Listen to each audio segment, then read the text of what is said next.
Hello everybody, thank you for joining us. Emma Wennington, Nutrition and Wellbeing, Eat Well, Feel Well, Move Well. Slight apology, this was supposed to be broadcast on a live stream, but there was a few technical issues. So we're just going to have a chat between ourselves, and feel free to put any questions in the link that I'll provide in a moment. So today I'm talking to Joanna Chonser from Joanna Chonser Nutrition. Joanna is a skin and gut health coach specialising in unresolved digestive problems and skin conditions. So our plan for today is to talk about some top tips for making your food choices a lot easier. So Joanna, do you just want to say a few words about what you do, and then you can give your first top tip for better food choices? Sure. Thank you for having me, Emma. I'm so excited to do this. I've seen a few of your videos before, and I think it's a great thing that you're sharing with people, because I think both of us, as nutritionists, we always get asked, oh, can you just give me like some tips? And you're like, oh my gosh, there's like a wealth of knowledge that we could share with you. But actually making it simple is like the key. So like you mentioned, I am a skin and gut health coach, and I help women in particular overcome chronic gut health issues like chronic bloating, SIBO, IBS, and also skin issues like acne, eczema, and rosacea. So I've been in the skin industry for over 15 years now, and I've noticed that the two just go like, best buddies, go hand in hand. And I think treating one without addressing another is the quickest way to failure. So addressing both is the best approach to healing and overcoming your chronic skin and gut health issues. Great. So what would you say would be your first top tip? So my first top tip, which I'm sure everyone has heard like 100 times, is eat your veggies. And this, honestly, like it should be printed out everywhere. And I will say that from my own experience, because I used to suffer a really horrible acne as a teenager up until I was about 19. And the biggest game changer was when I actually introduced a lot more cruciferous vegetables into my diet. And I mean broccoli, cauliflower, kale, cabbage. And I'm not saying jumping in and overloading your diet with it straight away, by gradually increasing those vegetables. And within months, my acne went away. So I always, advise my clients, eat a rainbow of colors when it comes to vegetables. So try to have, some yellow veggies, some green veggies, some red veggies, make it exciting, spice it up. But the more vegetables you can have, ideally 3 cups a day. So it's like a, 3 palm size cups a day with your meals. That is sufficient enough to help with your skin and gut health issues. I think you made a really important point there about introducing the veggies, especially the cruciferous vegetables, slowly, because if you do it too quickly, you can suffer from, it can make bloating worse. Absolutely. And that's something that I see clients get wrong sometimes. So they think they're doing really well by eating everything that we suggest, and then they come, oh, but my bloating's been really awful. And it's about doing a little bit to get the gut used to it, isn't it? Correct. It's obviously, if you haven't been a fan of veggies for life, and all of a sudden you introduce this amount of fiber to your body is going to go like, whoa, what on earth is going on? So a little bit goes a long way, and allow your body to get used to it, and it will thrive within weeks. And the other thing you mentioned, eating a rainbow diet, so making sure your plate is colourful. That's great. But the other thing about it is not only does it contain all the nutrients that we want, but it looks great. And we eat with our eyes. It starts in our brains, doesn't it? And all that digestion begins. So not only is it good for you, but it looks far more interesting. There's a local lady near me, and she always talks about a beige diet and a beige plate. And it's true, isn't it? Because people who don't eat their veggies, everything on their plate is beige. It has no colour to it. So yeah, I agree with all of that. The next point that I think is really important is about fats. And over the years, we've shied away from fats because we've been given this view that fats are bad for us.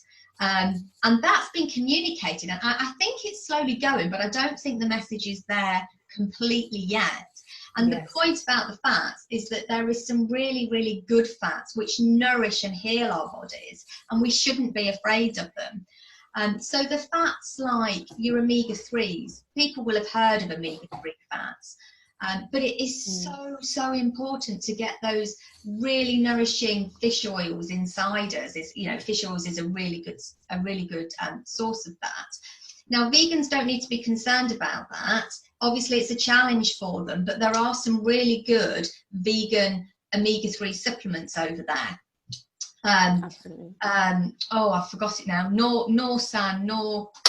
What is it called? It's the seaweed. Yeah, I think it's Norsan or something like that. I recommended it the other day. So that's really, really helpful. And the other fats like nuts. I know it's a real cliche, isn't it, for vegans and vegetarians when you see their plate full of nuts and they've got nuts in this and nuts in that. But it's so beneficial, and it brings the inflammation down. Oh, that's a whole different topic that we could go on. Exactly. But we won't, but they're great for you. So healthy nuts. Now, in our industry, there is a debate about how many nuts we should be eating, because, on one side, you've got the tribe that are like, eat your nuts, they're great for you. And on the other side, you've got some really cautious nutritional therapists that will say, just be careful how many you have, because you might be putting weight on. Well, that goes with the avocado as well. I mean, that's another good source of good fats. But I think from my point of view, what I would say is they're right, but look at the rest of your diet and what else is in the rest of your diet. And if the rest of your diet is pretty good, then don't worry about having a handful of nuts. Don't worry about making a cake with almond flour in. Don't worry about this. Don't worry about having your avocado. It's about variety, isn't it, really? Correct. What you mentioned, I totally agree with you, Emma. And what you mentioned about, the fear of fat, and being in the skin industry for over 15 years, through the experience, I literally have the ability of looking at somebody's skin and saying, you're not having enough fats, because that's the quickest way to aging. So especially for women, if you wish to sustain a beautiful, glowing, plump and tight skin, you need to include fats into your diet. And I think that's where the industry got it so wrong, where this scaremongering about too much fat is bad for you. Think of it, our brain cells rely on fat. This is where our concentration, our focus comes from. But it's also, eczema. The minute I put my clients on omega-3 oils, their eczema literally goes away within weeks. The same with acne. And we go back to, I mentioned inflammation, and I'm trying really hard not to turn this into an inflammation chat, but that's what the omega-3 oils do. They calm everything down. So when you can see in your clients the eczema and the acne, there's inflammation there. That's what it is. So it's calming it down, isn't it? And I think the other point you mentioned about glowing skin with the fats is what a lot of people don't realise is that every cell membrane is made of fat. And if you haven't got it, it's not going to be healthy, and it's not going to function properly, and it's not going to let all that good stuff in and out. Maybe that's just us because we know that, but people need to understand the benefit of it, don't they? True. And unless, I think you explained it in such a simple way, rather than just have healthy fats, what are the benefits? So if you want to stay young and forever, great, include fats, as well as all the ingredients. And what you mentioned about the avocados and the amounts and calories, when your body is fed well with an overall diet that consists of the right amount of any ingredients, your body will not feel hungry. Therefore, this whole fear about gaining weight, people can just simply relax. And because as soon as you have good quality of all the nutrients, your body says, thank you very much, I'm not craving crap, basically. And the classic of that is people that go to McDonald's, they eat the McDonald's, and half an hour later they're starving because they haven't had any nutrients. And that's what it is. You're absolutely right. Your body goes, thank you, I've got everything I need to function now, and away it goes. So what would be your next key step, your next key top tip? My next top tip, sorry, would be water. So staying hydrated. Again, oh, sorry, my printer just decided to print by itself. But this is something that I had to actually overcome myself, because, you know, we as nutritionists say you need to drink minimum of half liter and a half to 2 a day. I wasn't able to reach that myself until I actually got a bottle with me at home, and I've got an extra bottle like that at work. So wherever I am, I always have water with me. And the benefits, gosh, the benefits are endless. We're talking, you know, amazing digestion, allowing toxins to pass through your body. So again, skin, it's not going to have to come through your skin. It's going to come out the normal, healthy way. Where it's meant to come out. Where it's meant to come out, exactly. Transport of nutrients, everything that we eat, we're then allowing for these nutrients to be carried easily throughout the body, delivering nutrients to where they're actually needed. Concentration, great for weight loss. Gosh, you know, there's so much. And thankfully to this, I'm actually able to go through 4 or 5 liters a day, because as soon as I finish this bottle, I just refill it with filtered water ideally. And you want to make sure, you know, you do avoid plastic bottles. This bottle is actually BPA free. So yeah, if you can have, you know, a minimum 2, great. And what I hear a lot often from my clients is that, oh, you know, plain water is boring. Well, spice it up. Add a little slice of lime, lemon, cucumber. And recently I've discovered, tastes amazing, a little bit of fresh rosemary into water. My gosh, it's like a game changer. I absolutely love it. So there are ways that you can make your water exciting, and you can actually teach your body how not to overhydrate yourself, because actually within, I think, an hour or 2, your kidneys are only able to filter 700 milliliters of water. So little sips throughout the day is great. That will be my next tip. I mean, I think, talking about hydration, I'm doing a whole talk on hydration tomorrow. Tomorrow I've actually got the lovely Harry Hewitson talking about hydration tomorrow. So that, because he's a hot yoga teacher. So oh, wow, he'll know about hydration. But what I was going to say is, I also think one of the really good key ways of getting extra water in is actually through your fruits and vegetables, because that is the purest source of water that you can find. And we talk about the quality of water, and, you know, all the stuff that's in tap water, which isn't ideal for us, and all the different sources. If you've got organic fruit and veg, that source of water is just going to be the best possible that you could ever have.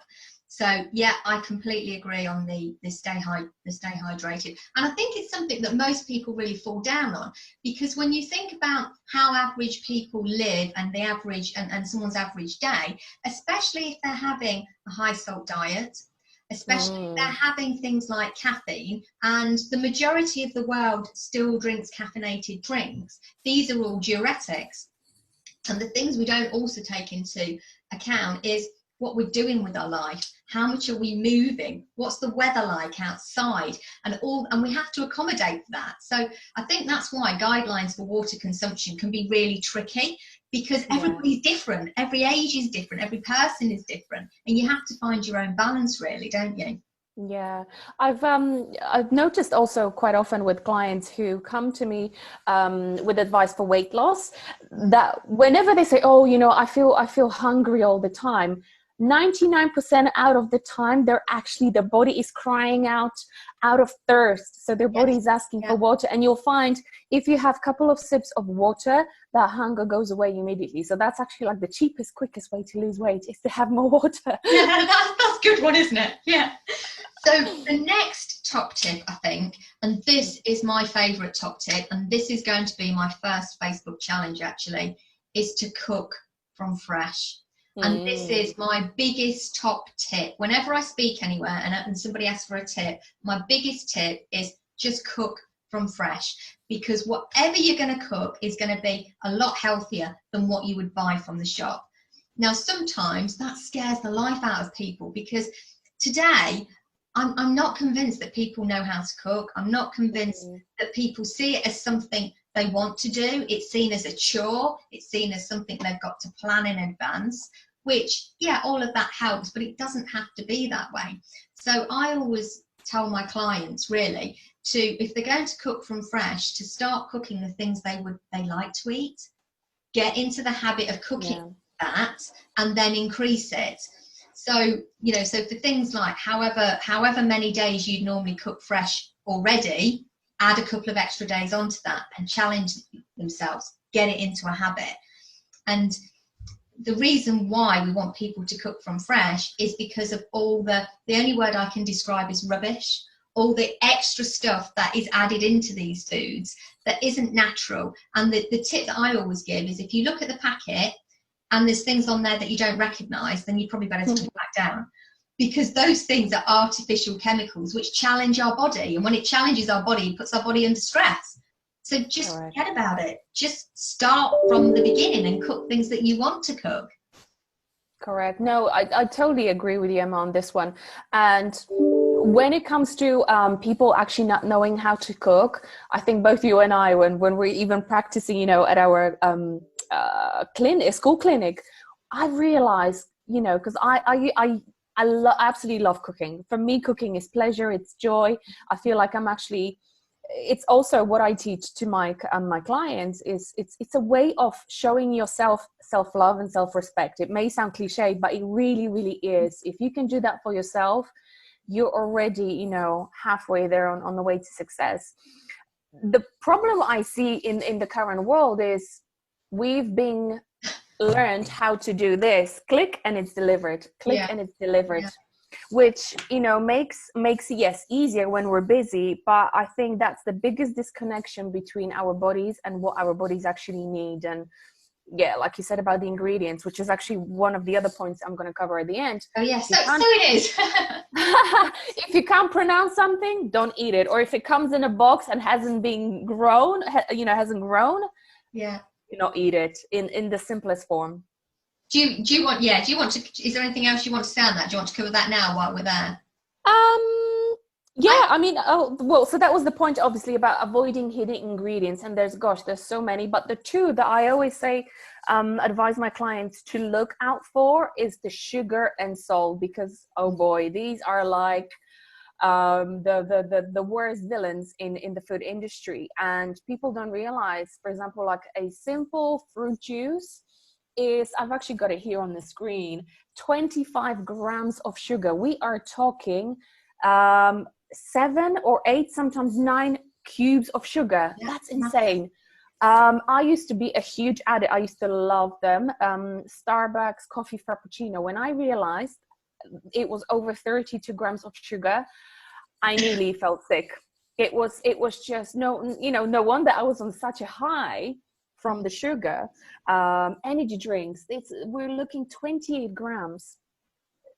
That's insane. You know, cereals, sugar is literally everywhere. So look out for that. And also salt. Our body needs sodium, good levels of sodium, but throwing too much salt at our bodies can lead to hypertension, you know, high blood pressure, swelling, so edema. I often see that at a clinic as well, where clients, female clients, come with cellulite, and when I actually look at their diets, they're having way too much salt, which leads to our body holding on to too much water. So yeah, look out for those. That will be my great tip: salt and sugar, the two kind of worst offenders. I think the interesting thing is when people shop in supermarkets and they go down the healthy aisle, or they look for foods that is branded as healthy, it will probably say low fat, or it will say low sugar. And that, in my eyes, is code for, if it's low fat, that's code for high sugar. And people don't realise that. And if it says it's if it says it's low in sugar, then look at what else is in there, because there's something else in there, because they have to make it palatable. So taking one out completely, there's different ways of doing it, but I have a real big bugbear when you look at healthy options. They're marketed. Now, there's a lot of strict guidelines for marketing and saying what's in ingredients. So what they say will be exactly right, but the cue is, okay, so what else is in it? Just start from scratch. Forget about it. So yeah, I think another top tip is we are quite obsessed with eating meat. And It goes back to probably our parents' generation, where dinner was meat and 2 veg.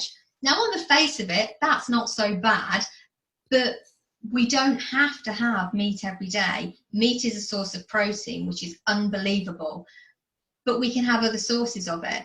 And we don't have to be vegan, we don't have to be vegetarian to enjoy a meal without animal protein in. There's so many other options out there. You know, you've got your pulses, you've got your lentils, you've got your chickpeas, you've got what I would call the replacement options, like your tofu, and things like that. There's so many different creative ways in which you can get the protein into your diet. You've got nuts and seeds, they're protein. So you've got so many different options. And I think it's about, for me, when I'm talking to my clients about optimizing their diet, I will always recommend a vegetarian cookbook. And I will say to them that it's not necessarily about cooking that meal as a whole every day or eating that all the time. It's about being more creative with vegetables, making them more appealing, and maybe have them as a side, so you're adding it in.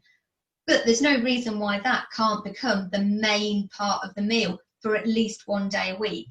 I personally try to eat animal protein no more than 4 times a week, and that will include my fish.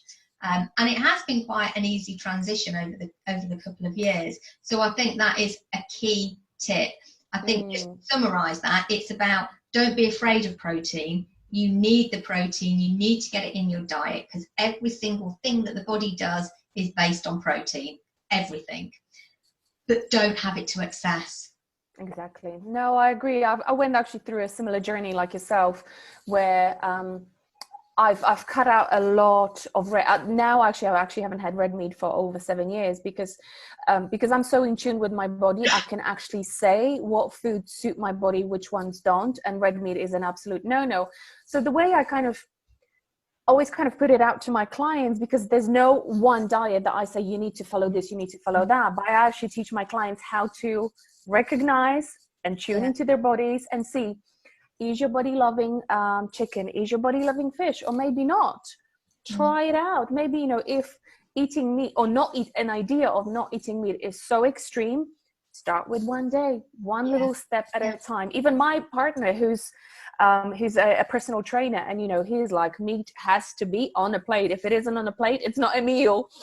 He actually was able to transition into first 1 day, then 2, and he's loving all the veggie burgers that we're creating. So again, it's just a matter of changing a habit. It does take a little bit of time, but there are ways that your body can thrive on a plant-based diet as well. Yeah. So what would be your last top tip? I think, covering everything that we've covered is the 2 main meals of the day that people tend to struggle with. Breakfast and lunch, is how we can reinvent those meals, especially breakfast, rather than just having like the typical cereal or toast and butter and jam full of sugar. How we can actually potentially use what we've cooked the night before, protein, veggies, meat, fish, whatever it is that you've cooked, and actually have it for breakfast. And you'll find that a really sort of like complex, quick breakfast can really give you a sustained energy for hours. And it doesn't have to be cereals, it doesn't have to be sweet things or breakfast cereal bars. You can really spice it up in a way, and like you said earlier on, make it colorful, make it exciting, get your kids to fall in love with eating food with you together, rather than just eating everything from the box. I would agree with that. I think we're socialized in this country to think that breakfast is either toast or cereal or a full English breakfast. And I think you're right, we need to flip and think about, actually all we're doing is eating and putting nutrients into our body. So it can be anything. It doesn't have to be those classic things. And it's about flipping that, isn't it, really? And people starting to think in a different way. Exactly. No, I absolutely agree. And there's so much availability out there, especially what you mentioned earlier on about eating with our eyes. I look at Detox Kitchen, I look Oddbox, I look at healthy I can remember I used to get it like a box delivery. All of it was so colorful, and I was just so excited to cook it. And that's kind of the quickest way to, to live a healthy life and make it easy for yourselves, and then allow your body to thrive with, great energy and giving you ability to thrive in life, basically. So to summarize, Joanna, do you want to summarize what all of those top tips are? Sure. So the first one is eat your veggies as colorful, as plentiful as possible. And obviously, if you haven't had too many veggies in the past, little bit goes a long way at first. 2, include healthy fats, and Emma mentioned some great sources there. 3, stay hydrated. So, we're aiming 2 liters minimum. If you can have more, will be even better. Cook at home, cook from scratch, fall in love with food again. Your body will thank you for it. 5, introduce a non-meat day. I love this idea. This is probably my favorite, actually. Reinvent your breakfast and lunch, swap things around, make it exciting. And 7, the last one, look out for hidden ingredients. And there you go. I think that's kind of like the 7 simple steps to a healthy living and a happy life. Really basic, really easy steps that everybody, no matter where they are on their journey, can start and make a real difference. Well, thank you, Joanna. Thank you for this topic that I know to us is just vast, and we could go off on tangents all day long. Exactly. I'm sure our viewers will have had some great tips from that. So thank you very much. Pleasure.